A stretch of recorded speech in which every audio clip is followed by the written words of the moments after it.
Welcome to Spirits of Whiskey. We explore the wide world of whiskey through the many colorful personalities who make it, promote it, write about it, and more. With each podcast, Kerry Moynahan, a certified bourbon steward and bartender, and yours truly, Philip Dobard, director of the cocktail collection, interview whiskey's most important names. From high-profile makers, blenders, and ambassadors, to out-of-the-way innovators and remote pioneers. Join us as we discover the people and elements that give the water of life its spirit. It is September 4th, 2020, and you're listening to episode 16. Today we speak with Chris Fredrickson, co-founder and distiller at Traverse City Whiskey Company. But first, stay tuned for this week's Whiskey Chronicles.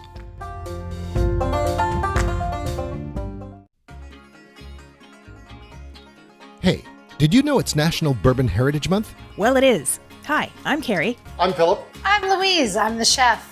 One way you can celebrate Bourbon Heritage Month is by helping us finish the pilot episode of Whiskey, A Chef's Journey. That's right, the project that started this very podcast. The series stars our very own chef, Louise Leonard, winner of Emmy-winning The Taste on ABC. And explores and connects the worlds of whiskey and food, city by city, country by country.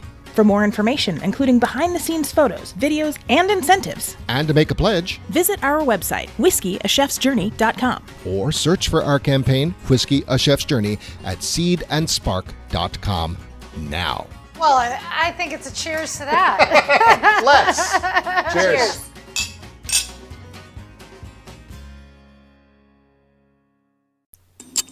In this issue of Whiskey Chronicles, we visit recent history going back to August 2nd, 2007, when a bill sponsored by Republican Senator Jim Bunning of Kentucky was unanimously passed from the Senate. This bill declared September as National Bourbon Heritage Month and encourages anyone who appreciates bourbon and wants to celebrate it to enjoy it responsibly and in moderation. This bill did two things. It solidified the creation, culture, and craft of the bourbon industry and reinforced the 1964 Act of Congress that declared bourbon America's native spirit. The state of Kentucky is the birthplace of bourbon and is home to 14 signature distilleries, 13 craft distilleries, and 44 hospitality venues that pride themselves on offering bourbon-centric dishes and cocktails.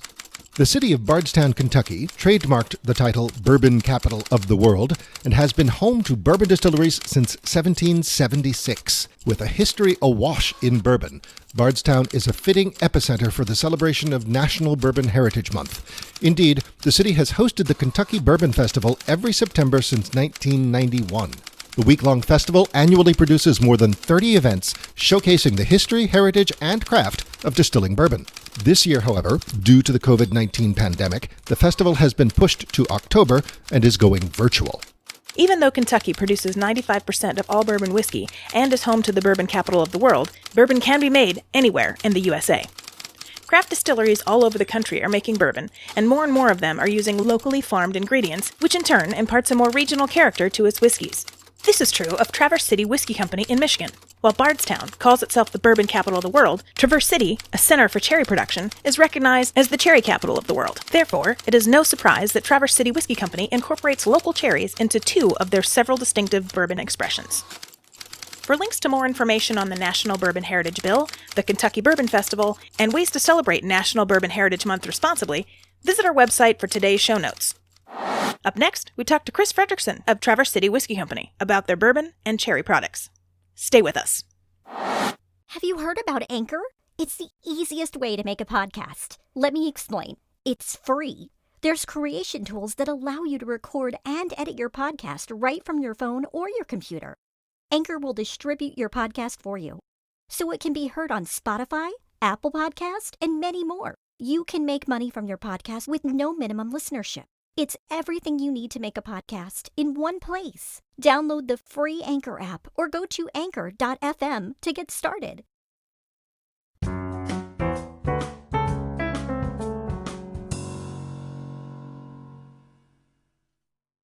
Today on Spirits of Whiskey, our guest is Mr. Chris Fredrickson, founder and distiller at Traverse City Whiskey Company in Traverse City, Michigan, the cherry capital of the world. Welcome to the show, Chris. Yes, welcome. Thank you very much for having me. We're very excited to have you. So let's talk about your whiskey journey and tell us how you grew up and how you decided to become a whiskey man. And then, maybe tell us a little bit about your great-grandfather, because it sounds like he may have something to do with this. Yes. Yeah, absolutely. So again, my name is Chris Fredrickson. I was born and raised up here in Traverse City, Northern Michigan. A lot of times people will use their hand as a map to show where they're from. We are in the Pinky of Michigan and right on Lake On the Michigan, lower um, peninsula. on the lower peninsula. Yep. So I was born and raised up here in Traverse City. My family has always been into cherry farming. I grew up kind of doing everything on the orchard, from tractors to harvester to shaker. What's a shaker? A mover and a shaker?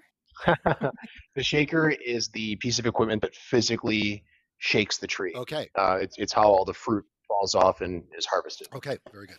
So I quickly realized after probably a decade of forced manual labor that it's not what I wanted to do for a living. And I went off to school. I met some fellas who are my current business partners. We all lived together. I just lived in the same city for a few years after college, working in professional careers, and we all kind of, as a group, acknowledged that we wanted something more. 2011, my father and I found a set of my great grandfather's distilling patents out at our cherry farm, and Wow. I shared these patents with my current business partners over several whiskeys, and we birthed this idea called Traverse City Whiskey, and that's where the journey started. Did he ever distill? Was he making cherry brandy? What was the idea there? Or was he even in Michigan? He was here in Michigan. He lived in a town called Saginaw. He was a chemical engineer for Dow Chemical, and he distilled in his free time. The patents that he had patented were for distilling techniques for work at the chemical company. So they were distilling techniques, and they're long outdated. You can track the life cycle of a patent to see where it's been and whose hands it's been in, and these patents have been passed around to many breweries and distilleries, but are now just the techniques are very out of date. But what these patents represented was more of just a springboard for the idea that became our company. So he inspired the enterprise. Yes, exactly. So we toyed this idea in 2011. We sold our first bottle of whiskey on July 7th of 2012, and we've been growing ever since. Wonderful. That is awesome. Now, you went to Michigan State, is that correct? I did. Okay. Yes, all three of us did actually. You and your two partners. Yes. Yeah. Yep. Jared and Moti, correct? Yep. So they were going through law school at the time. I was in the business school at Michigan State, and again, this is 4 years before we started Traverse City Whiskey. But just that, it's funny. Everybody jokes that you'll use college for the network and less about the formal education, and that just so happens to be the case in this situation as well. Right. Tell us about the brand. How did you birth Traverse City Whiskey Company? We started the company right before or right as whiskey was becoming a more mainstream spirit. So right in 2011, 2012, vodka was becoming less cool. Whiskey was something that we had always enjoyed a lot. And it was my opportunity to buy some fancy bottles and send samples across the world to a specific group of friends. That's kind of where the enthusiasm for the product started. In 2012, after finding these patents, we had connected through a friend of a friend to get our hands on some 4-year-old MGP bourbon. And 20 barrels, we cash flowed everything ourselves. It was kind of like the life-saving scenario. And within a few months, we had sold through almost all of the barrels. Wow. And the sales were just very unusual for a startup at that time. We had another opportunity to buy another lot of 40 barrels. And then that was the time that we kind of just said, we're going to do this all or nothing. And those 40 barrels started to pick up steam. And by the end of 2013, we had quit our full-time jobs and pursued this dream full-time. So that was where we started. We started with a 4-year-old MGP bourbon, and then that evolved into a portfolio of 9 different whiskeys. Okay. Well, you studied business administration in school, and then you worked as a management consultant. How and when did you pick up distilling skills? So back in the day, Michigan State had it was a distilling workshop. It was actually a class that you could either sign up for, or there was a kind of the after school special, which was an incubator program for companies like ours. A very special after school special. I want to go to the after school special. Yeah, a real Lifetime movie. So Dr. Chris Berglund at Michigan State helped distilleries like ours learn the trade, learn how to distill, learn how to use all the equipment. And so by the mid 2014, we have a 400-gallon Cote, which is a German still manufacturer. It's a 400-gallon pot column combo still in use at our distillery. And my 96-year-old grandmother, Daphne, has always said, anything worth doing is worth paying somebody else to do.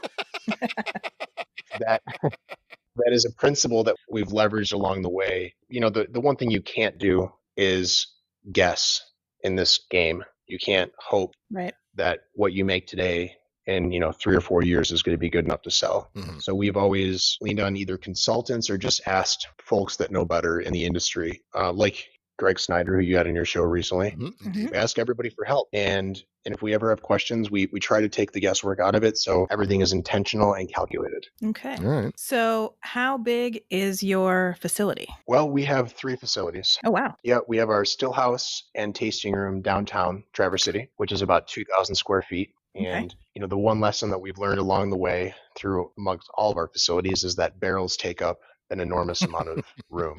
They do. They sure do. You don't want those on Main Street. That's expensive real estate.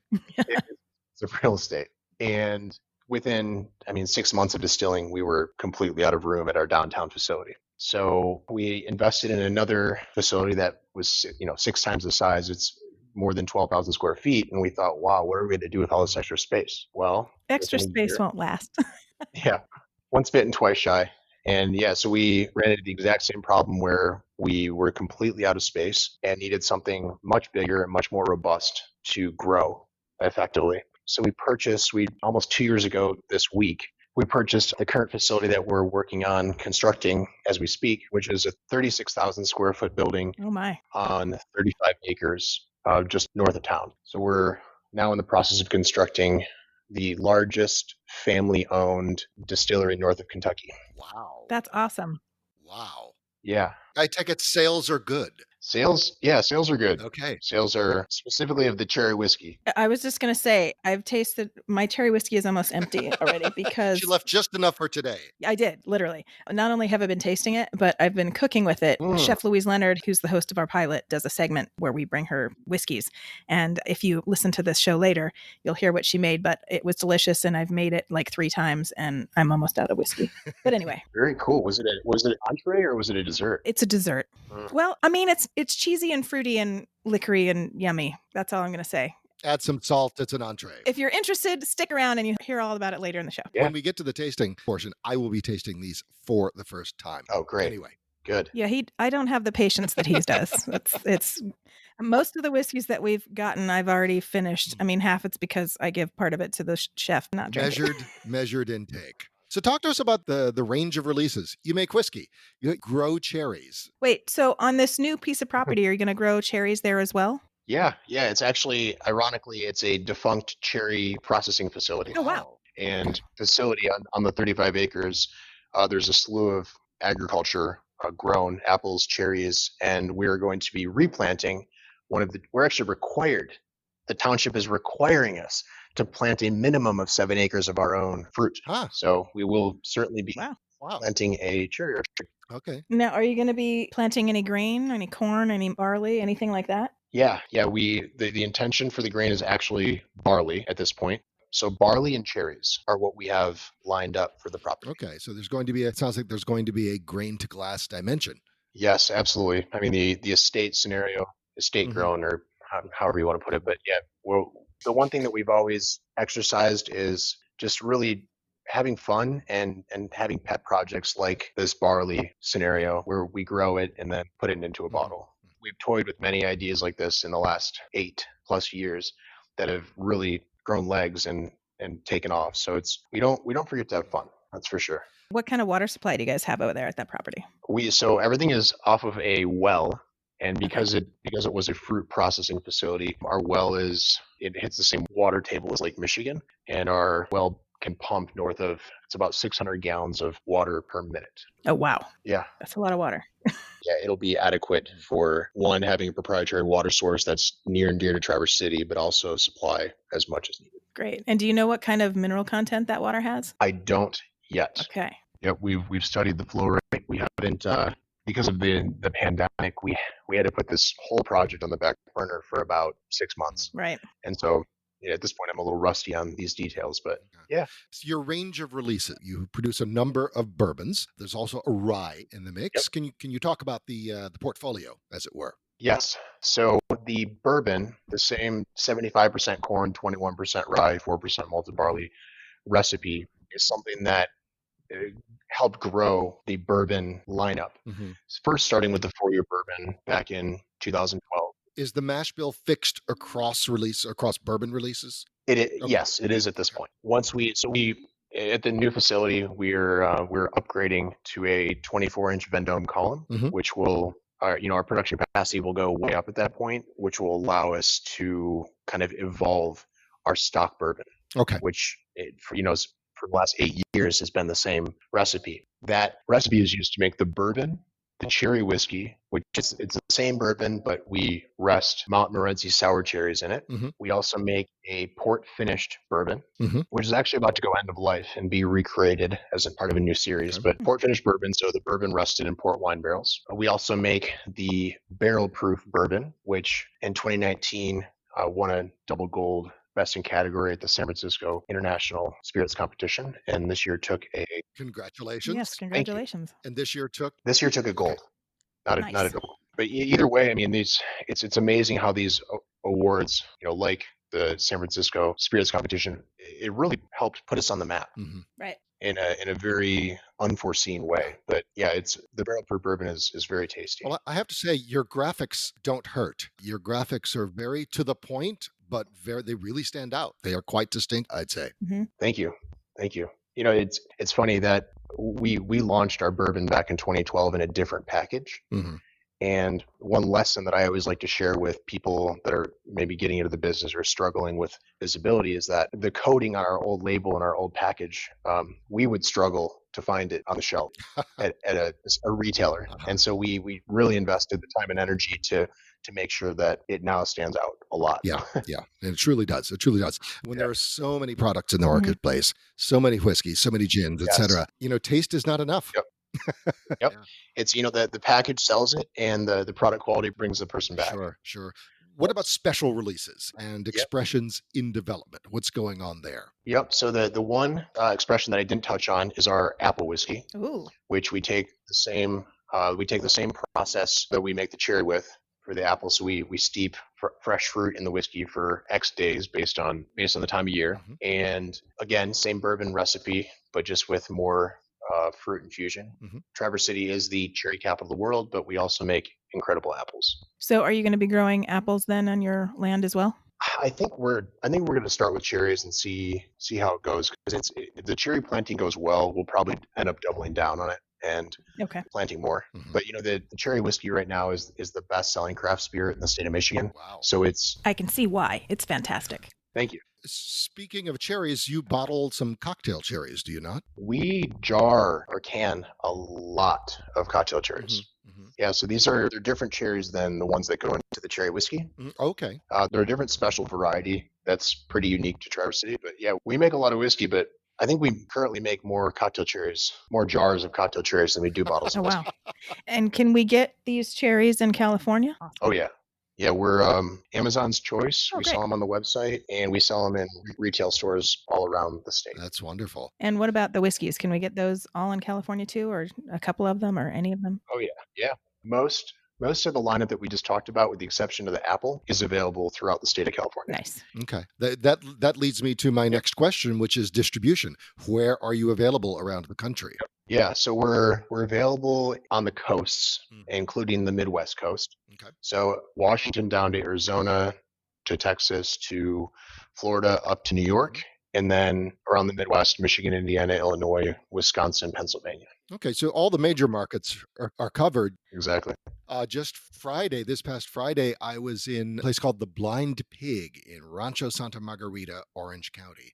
And they had a full stock of your whiskeys, and I commented on it. Nice. Yeah, good. What did they say? They said wonderful stuff. So Yeah, good. Yeah, they're impressed. You also make a rye, your North Coast rye. Yes. Yep. It's the North Coast Rye is a blend of two recipes. One, our 100% rye, which has a more buttery finish, and then a 95% rye, 5% malted barley, which has a bit of spice. Okay. So the two recipes marry very well together to give kind of what we view as the best of both worlds from a rye. Okay. And so you blend those two products to make the end product that's available in the market. Yep. Okay. Yes. Yep. It's a 50-50 blend of the two, and that creates the North Coast rye. Okay. All right. Very good. And then the cherries that you guys jar, how are those different than the industry standard maraschino cherries? Yeah. So I'm not gonna dive too far into what makes a maraschino cherry. Yeah, no, it's not pleasant. It ain't pretty. Well, now we have to distinguish. Right. Between those bland, mushy, dyed red cherries, which is what most of us grew up with, and the stuff that places like Cloxardo puts out, which are maraschino cherries, but properly done. Right. Yes, 100%. So where I guess the regular maraschino cherries that are dyed and everything like that, those are the stock Montmorency. I think they're probably Montmorency cherries, Okay. which is what we use in whiskey. But they are a little bit more mushy. They don't have a high quality natural taste, and the bite is also mushy because of the texture. Hmm. So the fruit that we use it's a variety was birthed in Hungary Wow. back in the 1800s, and then made its way to Michigan State and then up to northern Michigan. It's called a Balaton sour cherry. Okay. What makes this fruit special is that it carries a very elegant bite all the way through the canning process. Hmm. So most cherries they end up getting mushy with the heat in the canning process, whereas these hold a more rigid shell. Okay. And so they're larger. Cherries are always measured in millimeters, whether they're 1618s, 1820s, or 2022s, and these are the largest, the 2022s available.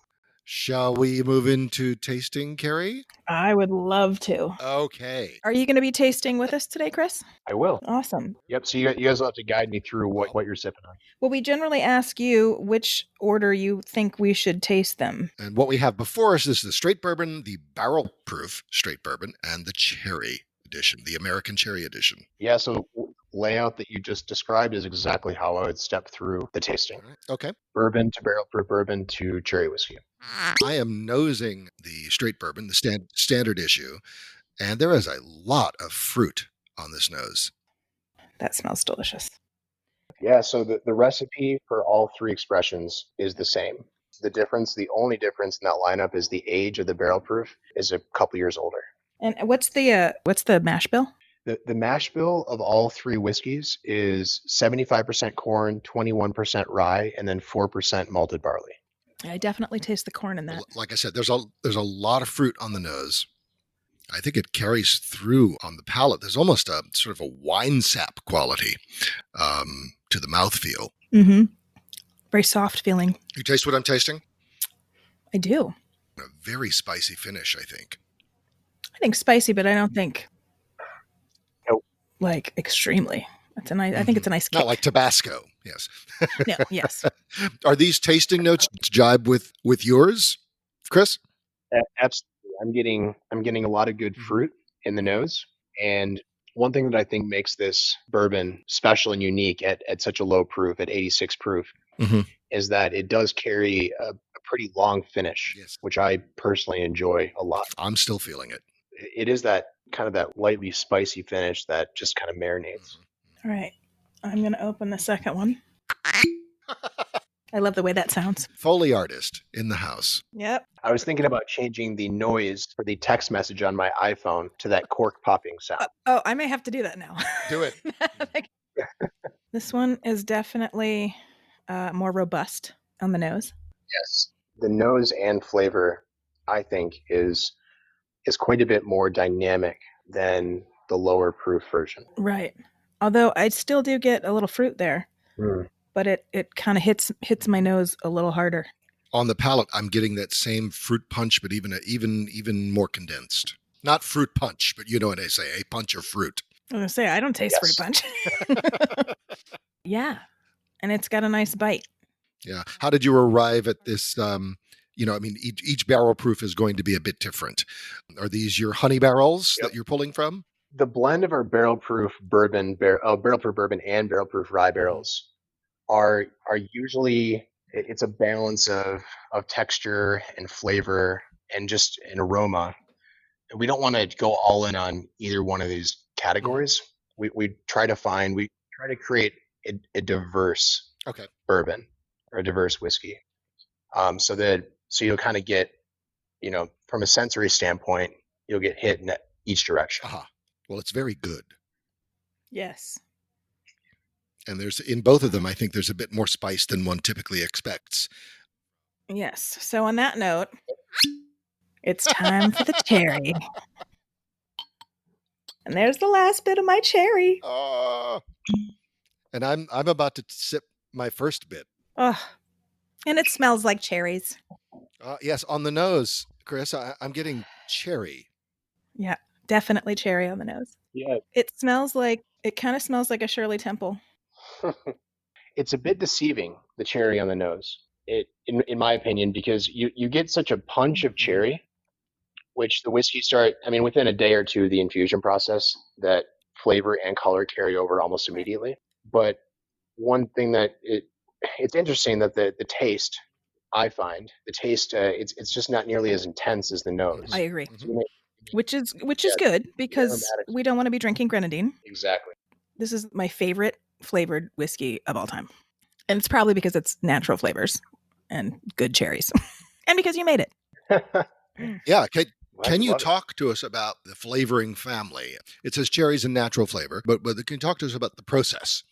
We all know how whiskey is made, but talk to us about how the whiskey is made and then it becomes this. Yeah, how do you add the cherry? So we actually just finished hosting our first virtual event here at the distillery, and it was called the Cherry Whiskey Fest. Typically every year, Traverse City hosts the National Cherry Festival, which is very cherry-centric, and this year it got canceled. It's a big deal for our town. Oh, I'm sure. We wanted to, again, have some fun and kind of celebrate just being, enthusiasts together, and we released our barrel-proof cherry whiskey last Wednesday. Okay. And as part of that event, we actually recorded the process. We recorded this cherry infusion process to share with the world how we do what we do. Awesome. Any chance you'd want to send us a clip of the visual to put up with this? Absolutely. Great. Yeah. So we typically for any batch of the cherry whiskey, we blend together eight bourbon barrels and dilute the whiskey down to just about 70 proof. And then it's like a cheesecloth bag. We take the fresh Montmorency sour cherries. We usually do about 10 pounds for every 2 barrels. So typically there's about 40 pounds of fruit in the whiskey. The fruit steeps in the whiskey. And then after a few days, as soon as our other distiller deems it ready, then we bottle it. Okay. It's fantastic. All right. Now you say there's there's now a barrel proof cherry whiskey. What is the barrel proof proof? The barrel proof this year came in at 110.2. Okay. Yep. Now that one would flame up pretty good. Yeah, it's going to be an annual release. We released it now to celebrate the end of cherry harvest, which ended about a week ago. It is a distillery release. I keep hinting at what this is going to be when Chef Louise comes on, but it's so good. I've made it, I think, 3 times now. Anyway, sorry, go ahead. Yeah.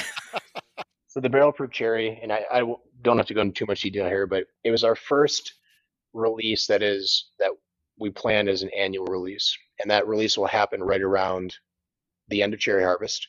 And this year we blended 4 barrels together, which yielded 864 bottles at barrel proof. And yeah, the end product was fantastic. We've always joked around about barrel proof cherry whiskey because it's kind of an oxymoron. You don't find barrel proof spirits with any infusion. That's not a thing. And we are indeed it this year, and we're very pleasantly surprised. So we built an event around it. That's so fun. Yeah. I'd like to attend one of those. It sounds like great fun. Let's talk about cocktails. So, Chris, we find that because nothing empties whiskey bottles like cocktails empty whiskey bottles, we talk to all of our distillers about cocktails. Tell us about, what are your go-tos? Do you have a favorite category? Stirred, shaken, built? And then also, what do you recommend for your cherry whiskey? Because I have a recommendation for that as well. Of course. So are you guys asking about my personal I want to hear preference about or? you. First, we want And to hear then about after you. that, All right. after that, you can tell us about what you would do with your whiskeys. Yeah. Okay. So my go-to cocktails, It's a margarita. We knew I- it. actually the whiskey margarita at the distillery is pretty Okay. great. Wait, you have a whiskey margarita at the distillery? When Oh, life okay. gives you limes, Absolutely. make a whiskey margarita. All right, great. Make a I would whiskey love to hear margarita. about what's in that too. Okay, continue. I'm sorry. Yep. So my go-to when I travel, and if I'm out at somebody else's cocktail bar, and not to be judgy, but you always want to know how maybe something that you would build compares to what somebody else builds. And my go-to is always the classics, usually a Manhattan. Great choice. Yeah, or a perfect Manhattan if there's if the bartender encourages it. You go either way on the bourbon or the rye? Yeah, our rye is a little bit higher proof than our bourbon, so I'll typically do. Yeah, it runs 90, correct? Correct. Yep. I'll usually blend the two together, the bourbon and the rye, to make that perfect Manhattan. And you call it a perfect Manhattan. Yeah, it's a perfect twice. Perfect Manhattan. Twice. Yep. Perfect. Yep. And just the classic 2-1-2 recipe. I've always found that to be a very suitable choice. And if I'm feeling fancy at another cocktail bar, I may order something as creative as say like a Vieux Carré. And there's just so much that goes into building that cocktail that it's not something that we do in house. So given the opportunity, usually we'll give it a whirl. At the distillery, it's funny that we're talking about cocktails right now because we actually did some research this morning. While we were on air, my co-host and our distillery manager, Shelley, mentioned to the audience that over the course of her career at Traverse City Whiskey, and she's been with us for 5 years, she just did some quick math and figured that she had made about 20,000 whiskey sours. Oh my goodness. Specifically cherry whiskey sours. Ooh. And I checked the fact there, and we've actually our bar staff we've actually made over 30,000 fresh squeezed cherry whiskey sours in the past 5 years. That's a lot. That's a lot of cracked eggs. All fresh squeezed citrus. And you have a chicken laying the eggs in the back? Yeah, and we have a fleet of chickens out back. But yeah, so yeah, that's kind of our house favorite. But right behind that, in terms of volume, we make a ton of old fashions with the cherry and with the bourbon. Yeah, no muddling required. No muddling required. Yep. My favorite cocktail is usually, and it depends on what whiskey they have available, but usually I will do a rye perfect Manhattan. But when I make them myself at home, I substitute the Angostura bitters with Advice Cherries bitter, and then I use Luxardo cherry garnish instead of an orange peel. So when I got your whiskeys, I took the cherry bourbon and made one, and it was delicious. So now that I know that you guys have cherries that I can go buy, I'm going to go get also I need a new bottle of the cherry whiskey because I just finished it. So I'm going to go get that. Go for and the your 750 cherries this time. Yeah. Of course. And then I'm going to make that because this is by far my favorite perfect Manhattan was with the cherry because then I didn't have to add extra cherry. Because sometimes I add some of the cherry juice that's in the Luxardo bottle just to make it a little bit more cherry, but I didn't need to do that with this, and it was a great taste. Good. Great. Chris, thank you so very much. This has been a delight. It was a pleasure to join you this afternoon. I appreciate the invitation and the opportunity to chat through the lineup. Cool. Well, Chris, this was wonderful. And then when all of this is over, we really, really hope that we can take our TV show to your place because I think you and Chef Louise will have a great time coming up with some wonderful recipes. And we'd love to see you in person here in Los Angeles. That too. Next time I'm in town, I'll definitely stop by to say hi. Awesome. We would love to see you. Well, thanks again for being on the show, and we will catch up with you not too far in the future. World of Wheezy is up next. Stay with us.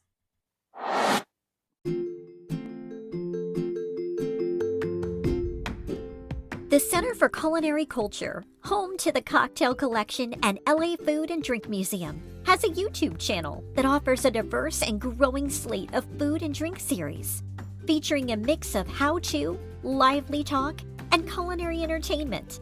Already streaming are Culinary Quickies, Le Cocktail du Jour, V is for Vino, and this podcast, Spirits of Whiskey. Upcoming shows include Cocktails, The Grand Tour, a new series starring Jonathan Pogash, aka the Cocktail Guru, the award-winning Music and Booze with Mo, featuring Mo Herms and his series of musically spirited cocktailians, and an all-new wine podcast, hosted by Silver Pin certified sommelier Stacy Hunt. We're streaming Culinary Culture, so please visit YouTube, search for the Center for Culinary Culture, and subscribe now. The Center for Culinary Culture, telling the story of food and drink, one taste at a time.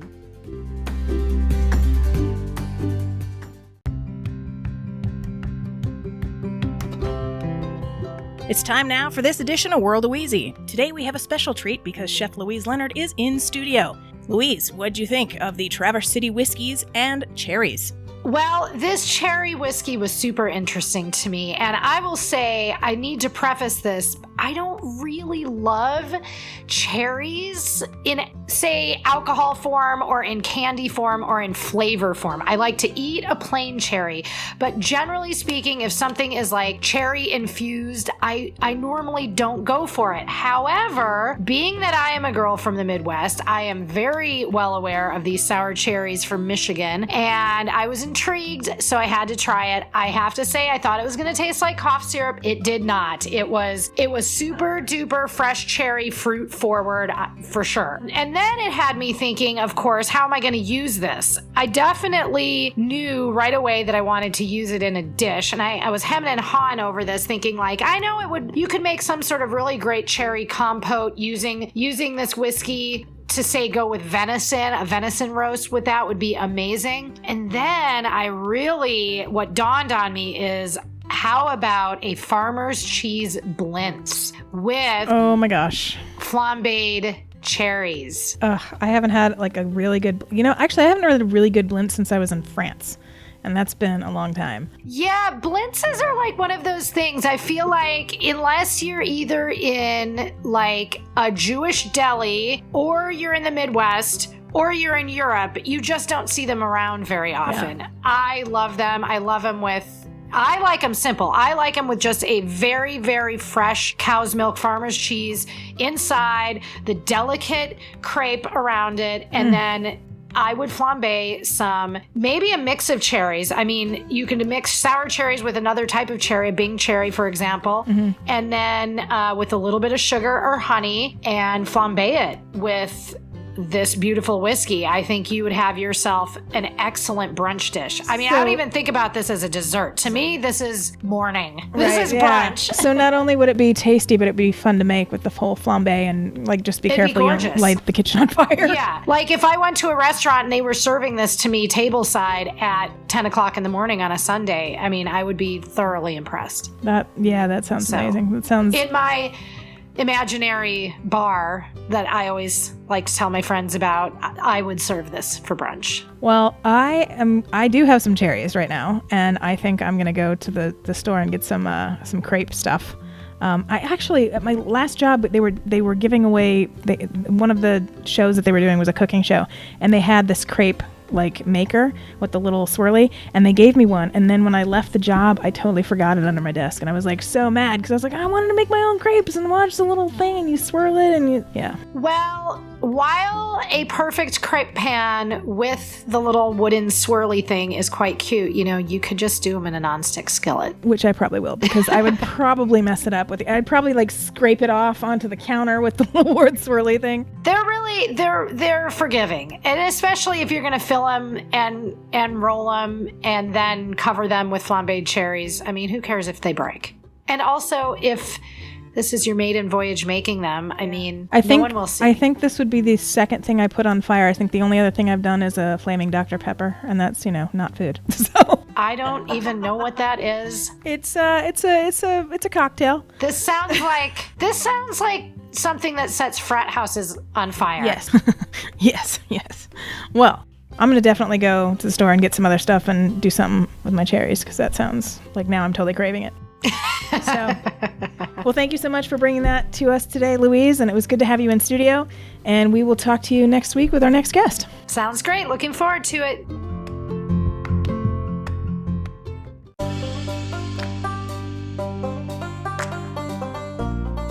Please visit our website to see our show notes on today's podcast at spiritsofwhiskey.com. That's whiskey with an E. We'll include links and supporting documents from today's Whiskey Chronicles, as well as tasting notes and recommendations from today's World of Wheezy. As always, you can see our upcoming topics and guest roster and links to past shows. Thanks for joining us. Until next time, Salam. Slàinte.